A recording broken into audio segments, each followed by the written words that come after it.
Welcome everybody to the New York-Presbyterian Hudson Valley Hospital's Teaching Kitchen. My name is Chef Emily, for those of you whom I'm meeting for the first time. And for those of you who have joined us previously, welcome back. We are doing a great class tonight and featuring a wonderful guest, Ashley Fleischhauer, who is Bariatric Manager here at New York-Presbyterian Hudson Valley Hospital. So Ashley, many of you may already know her. She is amazing and she's here to answer any questions. And this is sort of part cooking class, part support group. So we really want to encourage everybody to, share what's been going on. And we'll start with the cooking and then we'll have a little bit more of like an open Q&A towards the end. So just a few Zoom ground rules as we begin. Just reminding everyone to keep yourselves muted throughout the presentation. And then if you have questions, to put them into the chat box. Ashley will be reading us your questions as they come in. So we want to make sure we address everybody's thoughts and concerns. So that's going to be our program today. And our focus is sauces. So when Ashley and I were thinking about what would be most supportive to our bariatric community here, we've heard that a lot of people kind of eat the same things over and over again because when you're either leading up to surgery or after surgery, and Ashley will speak a little bit more about this, there's specific foods that you need to avoid and lots of other foods that are sort of emphasized to enjoy.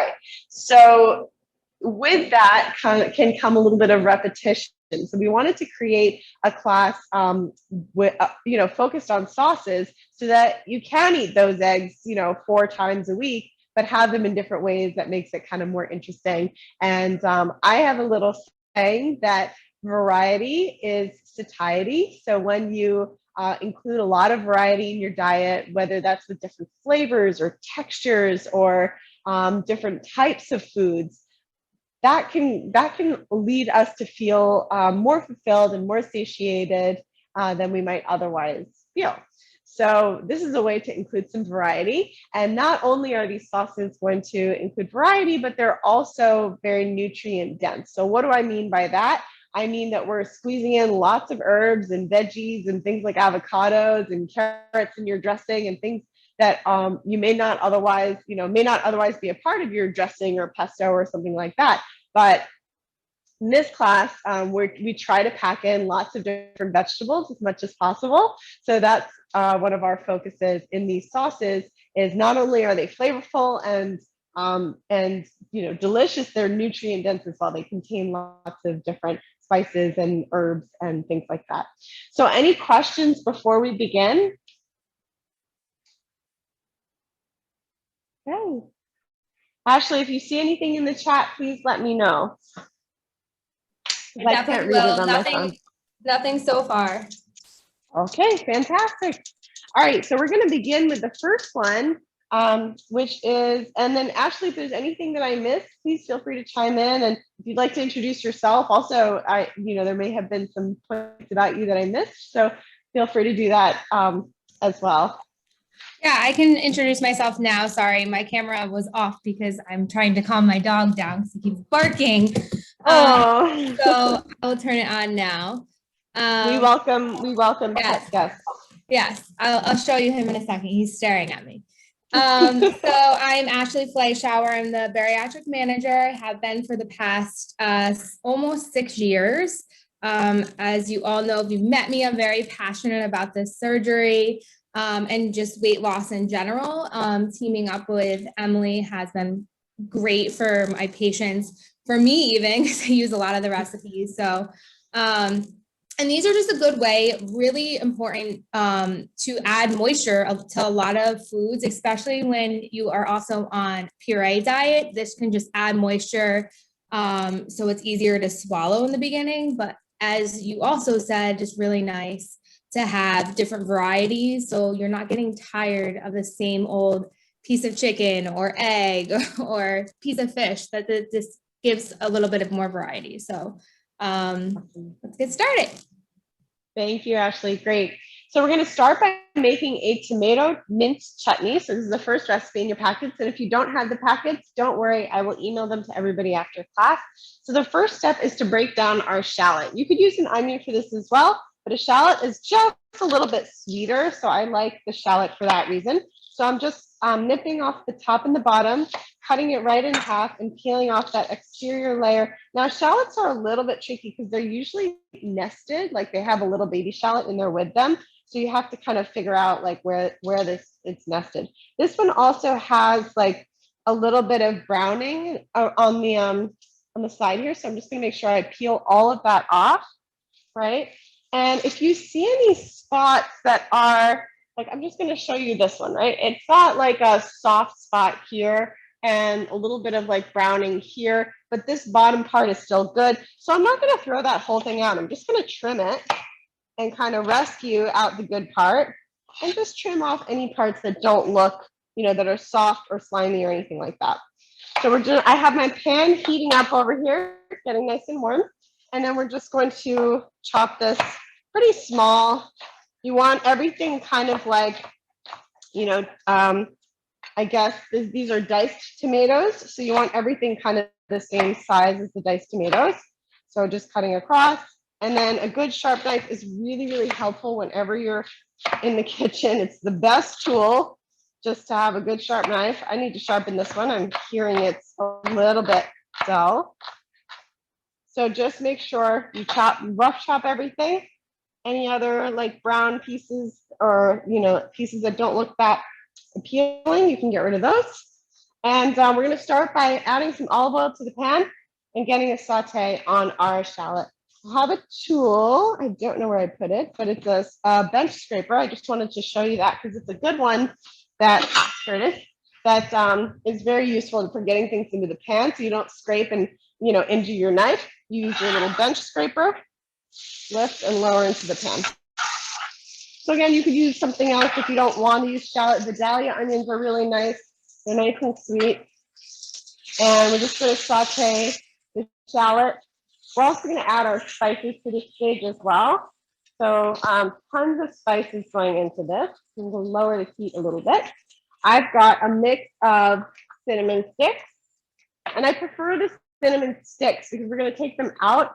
They kind of flavor the dish without being overpowering. Sometimes when you use powdered cinnamon, it really gets into like every aspect of the dish and it can be a little overpowering. So I like the cinnamon sticks.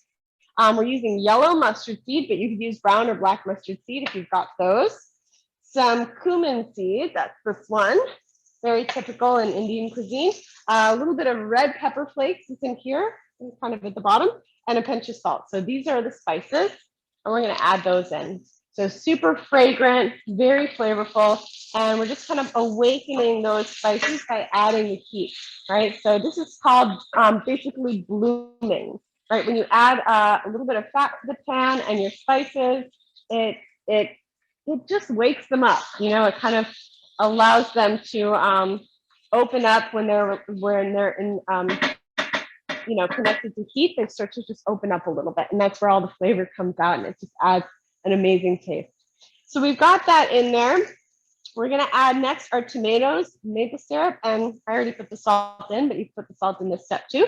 So the tomatoes that I'm using today are canned and diced tomatoes, right? So this is, you buy these just like this. You don't have to do anything to them, right?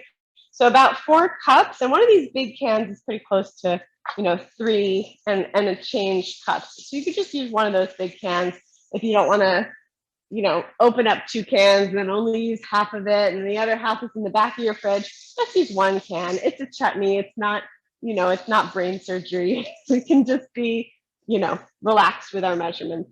So in go the canned tomatoes, and it's going to sizzle a lot once you add that. Actually, that is looks like it's pretty close to 4 cups, yeah? More or less. So you want to make sure you, when you add something that's cold to your pan, it's going to bring the temperature of your pan down. So you'll see I'm going to bump up the heat a little bit here just to kind of get the whole thing simmering. And we're going to add our maple syrup in this step too. I have about 3 tablespoons, but if you're avoiding sugar or sweets or anything like that, or you want to reduce the maple syrup, or you just have like perfectly ripe tomatoes that you're working with, not canned tomatoes, feel free to omit the maple syrup. You don't need it if you have really wonderful ripe tomatoes, which hopefully are going to be in season, you know, any one of these days. It looks like my tomato plants here in the garden are starting to get taller and taller. It's a very exciting time. So any questions about this so far? We're almost done. No Going to work on our questions. ginger. There's no questions in the comments. If anybody wants to unmute, they can, or add to the comment box I wrote. Great. Thank you, Ashley. So I have some fresh ginger here. I'm just going to peel it using my vegetable peeler. And to do that, I kind of put my thumb on the bottom and push the peeler along, turning it as I go to kind of get all the exterior skin off. And we're going to discard that. And then we're going to grate it using our little cheese grater. You can also, a good trick for your ginger, if you want to grate it, is you peel it first and then you put it in the freezer. And after you freeze it, it actually grates very easily. Grates kind of like more like Parmesan cheese. Instead, you know, when you grate it fresh like this, sometimes the fibers and the hairs can get all stuck in the grater. So it's a little bit easier to do it, you know, straight from the freezer, but not everybody has ginger in their freezer. So I just wanted to show this as well. So you can work it down and you just need about a teaspoon or so. This is getting almost there. Ginger is a wonderful, wonderful, it's actually a rhizome. It grows along the surface of the ground, sort of just underneath the surface. And ginger is really great for potentially for anti-inflammatory properties as well as antioxidant properties. It's well known to be a good digestion aid, right? Maybe you remember if you were a kid, you got ginger ale if your tummy hurt. And it also potentially helps to balance your blood sugar. So it has interesting qualities there as well. If you have heartburn though, it can cause heartburn if consumed in excess. So just be mindful of that as well. It's a powerful, potent rhizome. So this is our teaspoon. Yes, Ashley. Sorry, Emily, one question and you kind of answered good one. So someone asked post-gastric sleeve surgery, acid reflux, heartburn has a problem, any ingredients to avoid? So you did just say ginger. I also wrote in the chat, tomatoes can be acid, very acidic, caffeine, and mint. Hot spicy foods. But if anybody's still experiencing acid reflux after bariatric surgery, really important to call your bariatric surgeon, as they can order protonics, which can help for the first month. So that's really important to you. Sorry, my dog is barking. That's okay. Your dog has a lot to say. Yes. And then the other thing is, you could use, someone asked if you could use ginger in the tubes that are in the produce section. Sure. That's something that they could use in this instead of the actual raw ginger that you have there. Yeah, definitely. You could use the stuff in tubes. I always prefer the raw stuff, but if you have the stuff in the tube and that's easier for you, then absolutely use that instead. Yeah, good idea. All right. So we've got this kind of up to a simmer now, and we're going to add the ginger at the end when it's done, just for a minute or so it retains that really potent ginger taste. And then I'm going to prepare the mint as well. So these are mint leaves, and this time of year, you could probably find mint growing in everybody's yard. You can pick it off the stem. This just grows out here basically everywhere. And you want to get rid of these stems because they're a little too tough for this. So we're going to get rid of them and just chop up our mint nice and small. Now, when you are buying mint from the grocery store, which, you know, as well, you can find it there. You can give it a rinse when you get home and then wrap it in a paper towel. That's how I store all of my herbs. I'll show you exactly what that looks like a little bit later with the cilantro and parsley, but it's a really great way to store herbs so that they stay nice and fresh, because the leaves are really what need moisture, not so much the stems. So I'll show you how that works later. So we've got our mint chopped up, ready to go. And I'm just going to set this chutney off to the back because it's going to simmer for about 15 to 20 minutes. So we'll set it back here and let it simmer. while we bring our water to boil for our next recipe, which is a peanut sauce. So if you're following along, it's the spicy peanut sauce. You can, of course, make it less spicy if you're not a spicy fan. You can certainly decrease the amount of red pepper flakes. I have a tablespoon of red pepper flakes in here, which is a lot of red pepper flakes. So certainly, if you're extremely sensitive to spice, reduce as much as you want. You can add a quarter teaspoon or even less, or omit it entirely if you want. So this is a pretty straightforward recipe. Everything can go into the blender. I'm going to start by heating up some water because that's going to be important to activating the arrowroot or cornstarch that we're using. So this is arrowroot. You can use it as a substitute for cornstarch if you are allergic to corn or just want to reduce your corn consumption or any of that. It's a starch. It works the same way as cornstarch. And we're just going to start by getting everything into the blender here. So we've got about 3 tablespoons of soy sauce. So the soy sauce that I'm using is a low sodium soy sauce. And that's important because otherwise you can end up with a dish that's too salty. So low sodium is preferable. We're going to add some rice vinegar. Now, when you are buying your rice vinegars, please be careful and read the ingredients because some rice vinegars actually contain high fructose corn syrup. It's very surprising. I don't know why high fructose corn syrup needs to be in vinegar, but apparently it does. So this one is you can see the only ingredient is rice vinegar diluted with water. So read your labels there.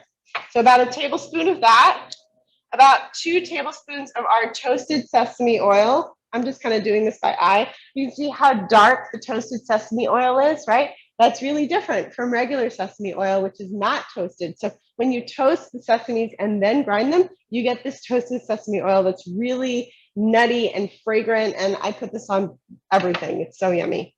We've got some garlic here, so I'm just going to press the side to remove the paper. And I'll check in with Ashley. I think I saw a few comments coming in. Do we have any questions? Sorry, I was unmuting myself. Okay, so one person wrote, I'm allergic to rice. Are there any alternatives to the rice vinegar? Oh, great question. So yes, you could definitely use, I really like lime juice, like fresh lime juice instead. We've got a whistling kettle over here. So about half a cup of hot water. Yeah, so I would substitute, I think the recipe calls for a tablespoon of rice vinegar. You can substitute like half a lime squeezed, really good. We're gonna add our garlic clove. And again, this is gonna get blended, so you don't have to be too picky about chopping it, which is nice. Our red pepper flakes. I'm, again, a little bit of a spice baby, so I'm gonna go light. And then we've got our arrowroot, which is gonna go in. And for this one, we're going to add some honey. So it says 1 tablespoon of sugar, maple syrup, or honey. Again, if you're avoiding for whatever reason, certainly feel free to leave it out. So 1 tablespoon of honey.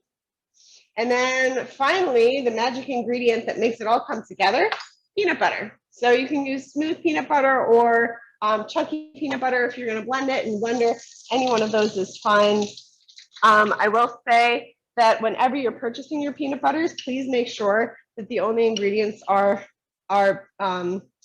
ideally peanuts. Like this one I purchased has palm oil in it and a little bit of cane sugar. So not ideal. That's tricky when you shop from home because you can't read the labels, which is kind of challenging.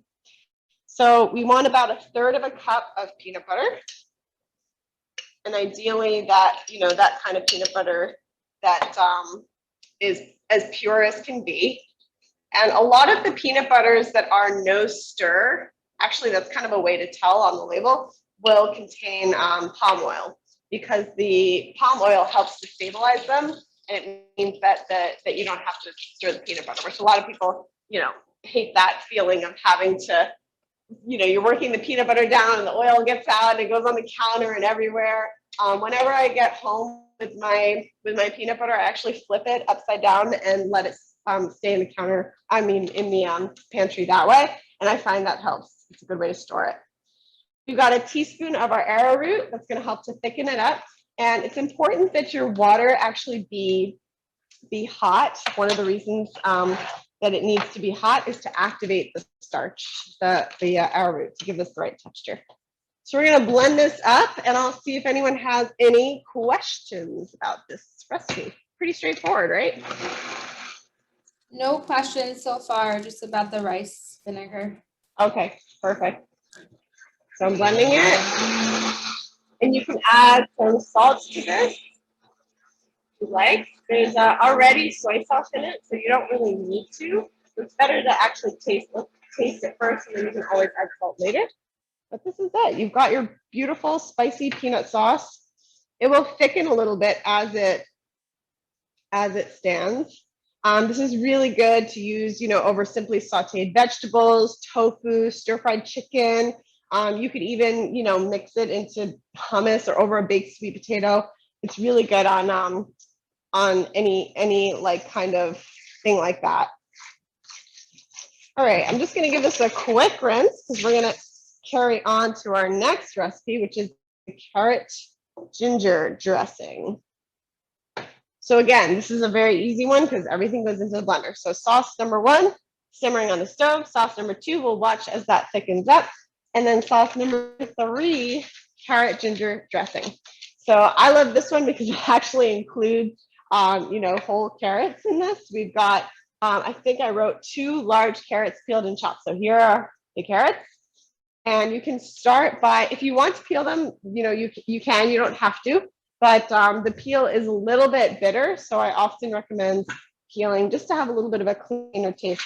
So just working that carrot. I always brace the carrot on the cutting board as I'm peeling and turn with my left hand. It's really efficient and quick way to peel. I used to work in a place where we were cooking, 500 to 1,000 meals a day, and we had to peel things very quickly. So we got good at learning, what works. So we're going to trim the tops and the bottoms and kind of chunk these up. Add them to the blender. And again, we're using rice vinegar for this one too. So if you are that person with your rice vinegar allergy, you can just bump up the amount of lime juice that we're using instead. So we've got, I know it calls for 2 tablespoons of lime juice, but you would go for, significantly more. Maybe in total, like you could go for 1/3 of a cup of lime juice instead of the rice vinegar if you wanted. All right, you've got our carrots. Yes. I have a few questions. So this is back to the peanut butter. First one is, can you use flour to thicken? And I would say, if you say yes to flour, I would say almond flour because I don't want them to really use too much white flour. Yeah. What your opinion is? I don't think, I wouldn't use the flour just because it doesn't have exposure to heat long enough. So the thing about like arrowroot and cornstarch is that they only need to be exposed to hot water for a moment and then they start to activate and become starch. But flour needs like a little more time. It's like if you add hot water to flour, you really have to stir it and let it really get like, it doesn't work as well. So I would suggest the arrowroot or the cornstarch and not the flour. And I guess to your point, Ashley, it's not, it wouldn't be appropriate either. Yeah.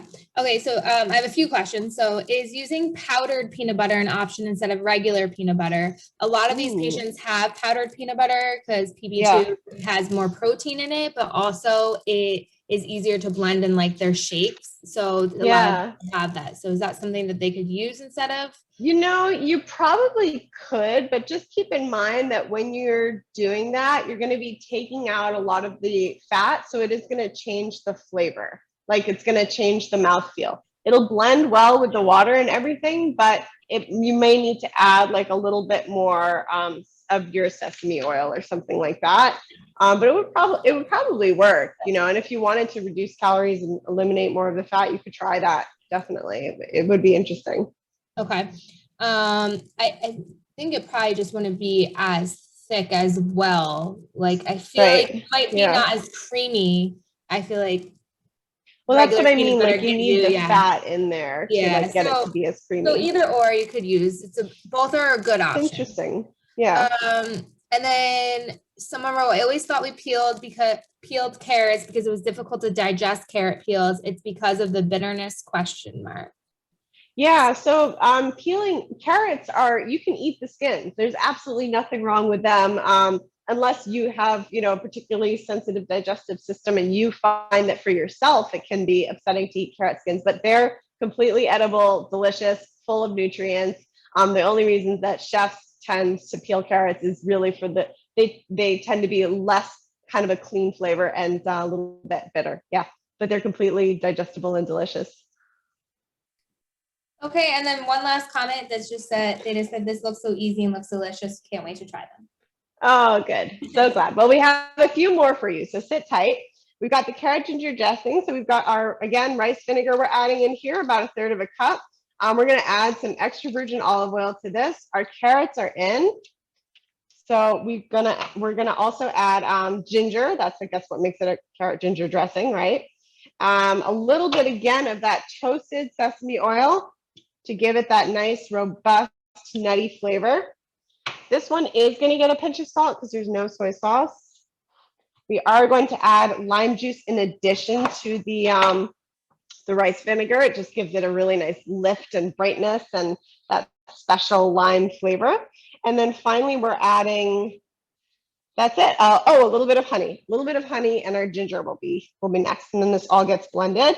The carrot makes it really nice and thick. And it's kind of like, I'm always surprised by this dressing because you've got 2 whole carrots in your salad dressing. So it's just like a cool way to enjoy it. It's great. Again, I consider it a salad dressing, but it's great over your, sauteed zucchini, roasted vegetables.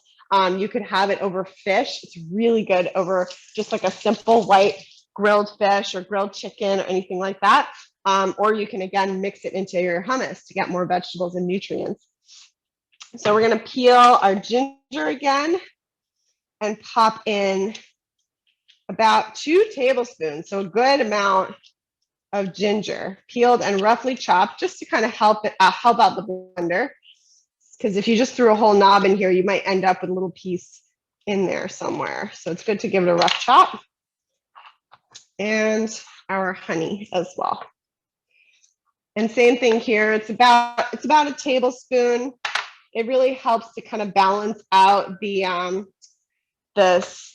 got salt in there, you have your acid, right? Your vinegar and your lime juice, right? So the basic tastes are salt, fat, acid, and sweet. Those are sort of the basic ones. And then there's umami and other things like that too.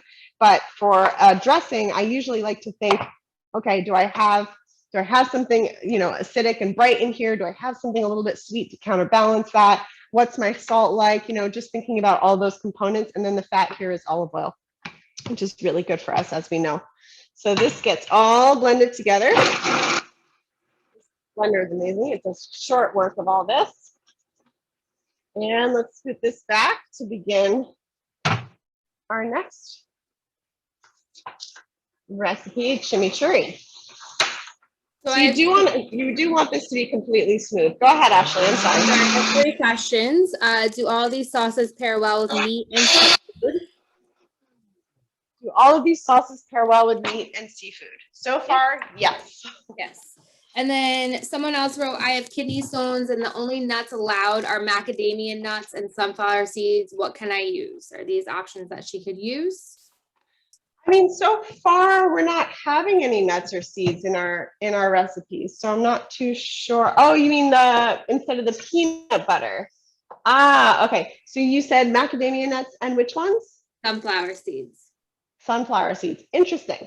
Actually, it could be pretty cool if you use instead sunflower seed butter. That nut butter you can buy. I think the brand is Once Again, or there's a few others. But they make sunflower seed butter. Just make sure there's no sugar in it.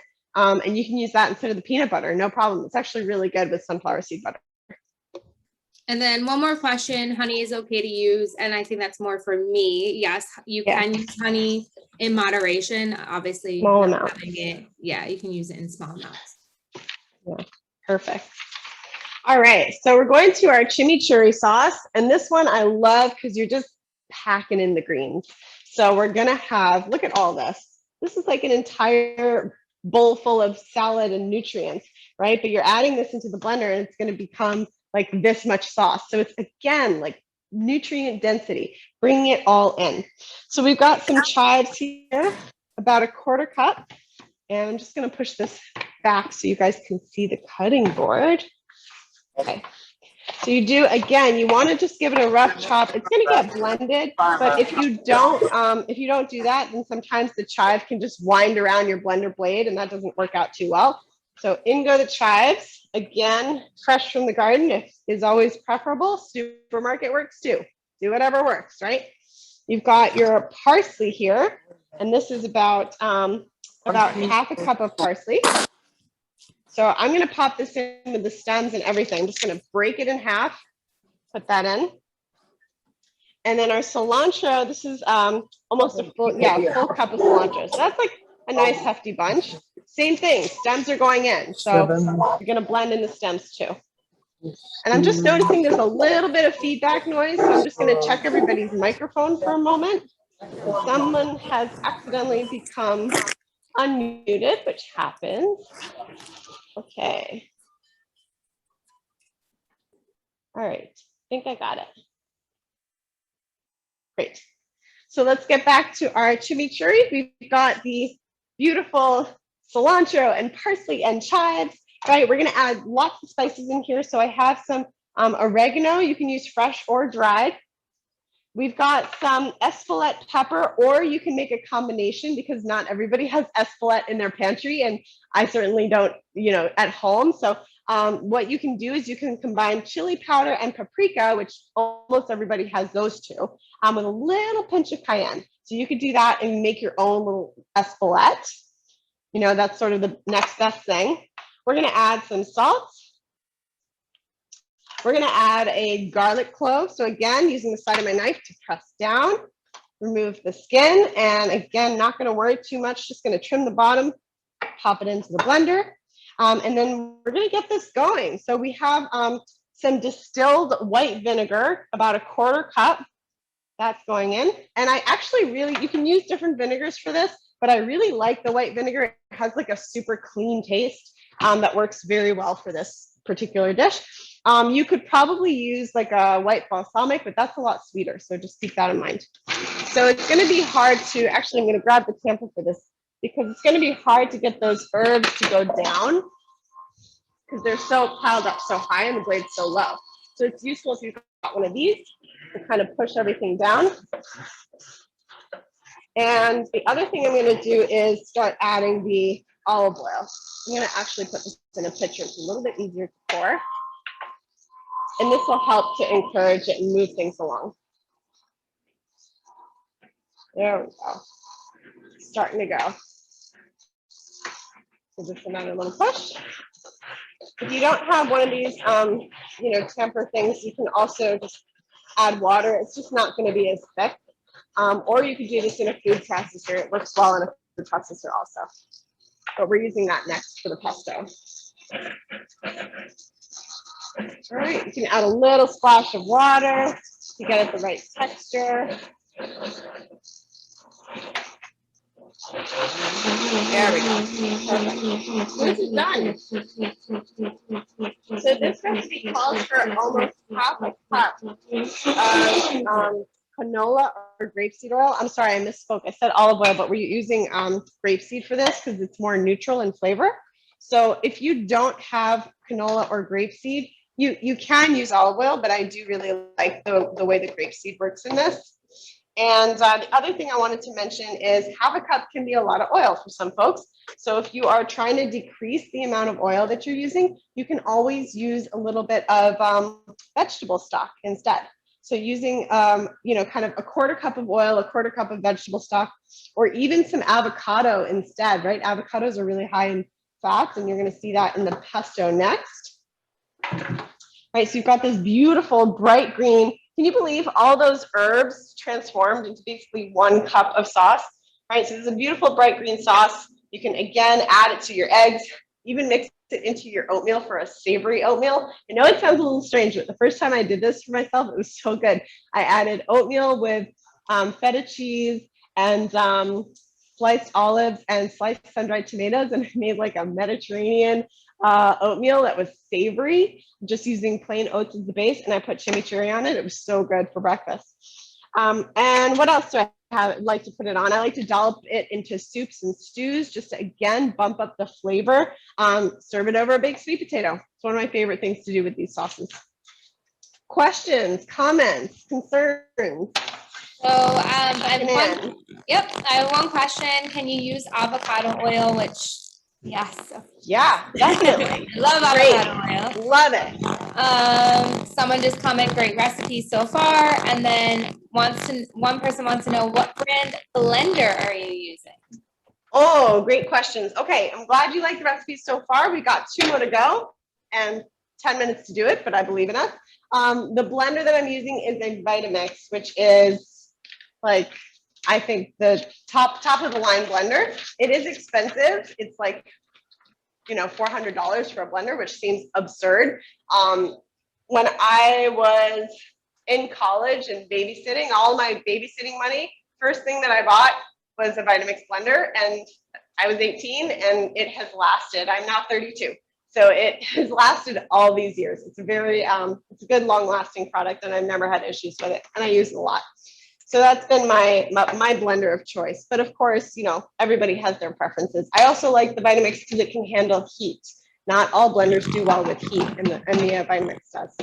I was just gonna say that you can make pureed soups in that, which is really good, and mine heats it up. So yeah, exactly. Other question: do these recipes freeze well?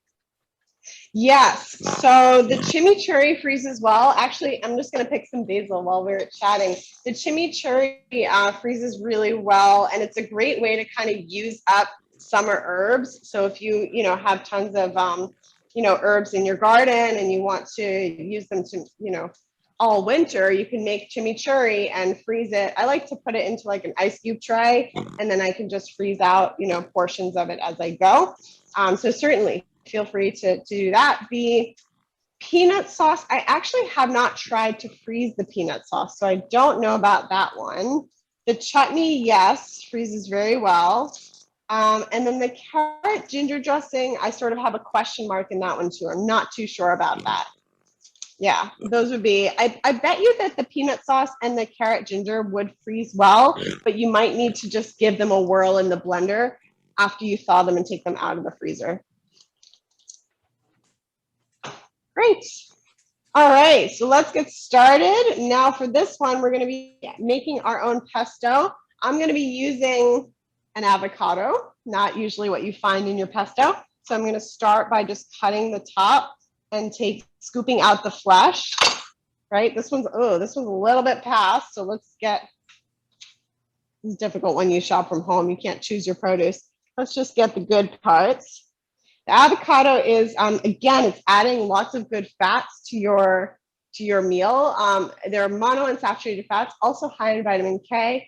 They also contain a little bit of folate. They actually have more potassium than bananas. So I really like avocados, and they are now on the good list.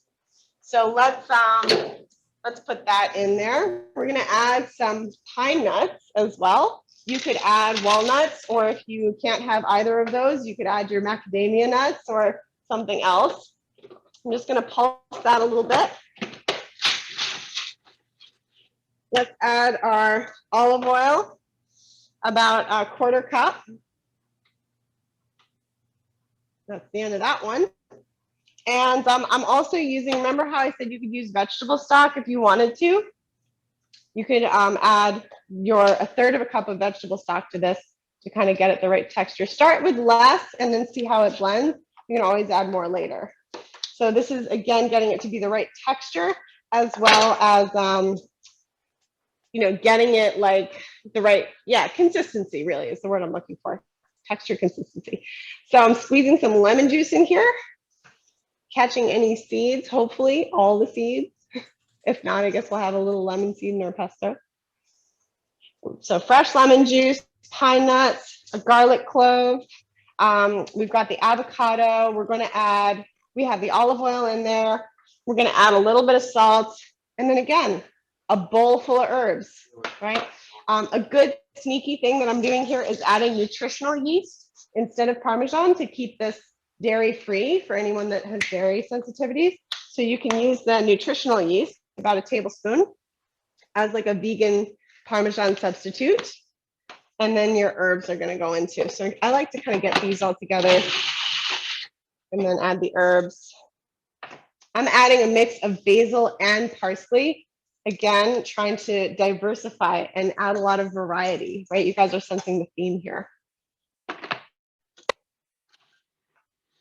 So I have two questions. What can you substitute for avocado?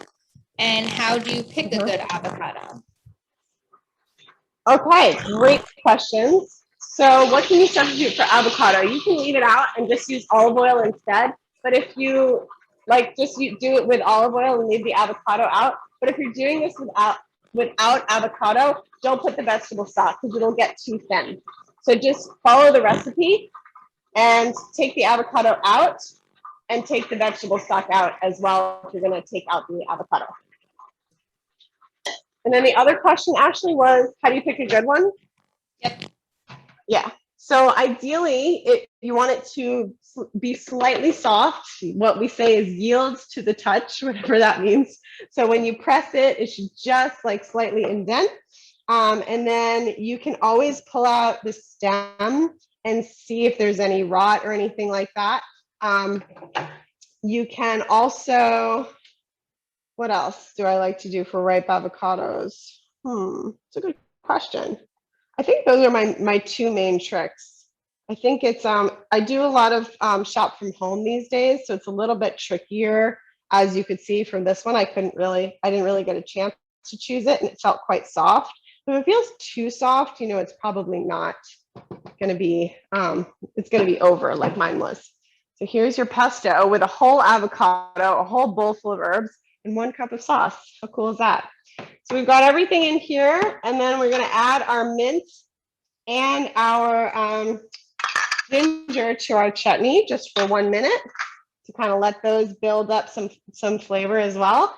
And then because, it's nice to indulge once in a while, we have a final recipe, which is a chocolate sauce. I just wanted to show you first how I store my herbs, right? So I wash them, I wrap them in a little paper towel, and I keep this damp. And then it goes into the fridge. They store for a week. And, it's really, really simple. One more question. Can you make the last sauce in the Vitamix? But did you just make it in the Vitamix, right? Or was that a food processor you did it in? That was a food processor. Yeah, the last one was a food processor. You can make the pesto in your Vitamix, certainly. I like it in the food processor because it adds a little more air, so it kind of whips it and it gets it super creamy, but you can make it in a Vitamix. Also, for this tomato chutney, you can fish out the cinnamon sticks and blend it. If you want it to not be chunky and you want it to be smooth or pureed, certainly feel free to take out those cinnamon sticks first, though, and put it in your blender to get it to be completely pureed, and you have this wonderful fragrant tomato chutney to use. It smells so good. So let's finish up with our chocolate sauce, our homemade fudge sauce. So for this one, I have about 1/3 of a cup of coconut milk. Now my coconut milk has separated. It's very creamy at the top and liquidy at the bottom. So I'm just going to add, approximately a little bit of both to get a good mix. And you can just kind of stir it up too if you'd like. So about 1/3 of a cup of coconut milk. We are adding about 1/4 cup of almond butter. You can use peanut butter or sunflower seed butter. That's your preference. All right. We're going to add your favorite, Ashley, peanut butter powder. So our protein, or 1 tablespoon of protein powder of choice. Add that in. And then the last thing I'm going to add here is our Dutch processed cocoa powder. Now this is important. The Dutch process, even though it's 100% cocoa or cacao, it's Dutch process means that it has an alkaline added to it. And what does that actually mean in practice? Well, it's going to have a wonderful kind of like, almost like a brownie batter flavor. Instead of being, the dark chocolate that doesn't have any sugar in it, obviously it's really, really dark. It's like too bitter. I need to add more coconut milk to this. It's a little too bitter. So instead of, what happens is when you add alkaline to your cocoa, the Dutch processing makes it like not as bitter. It's just a processing technique. So this is a little bit thick, so I'm going to add more coconut milk and just kind of thin it out to be the right consistency. And that's it. Everything just gets heated together. Obviously, there's no sugar or sweetener added to this, so it's not going to be your sweet, sweet fudge sauce, but it's going to be a nice kind of, kind of handle that craving for you, right?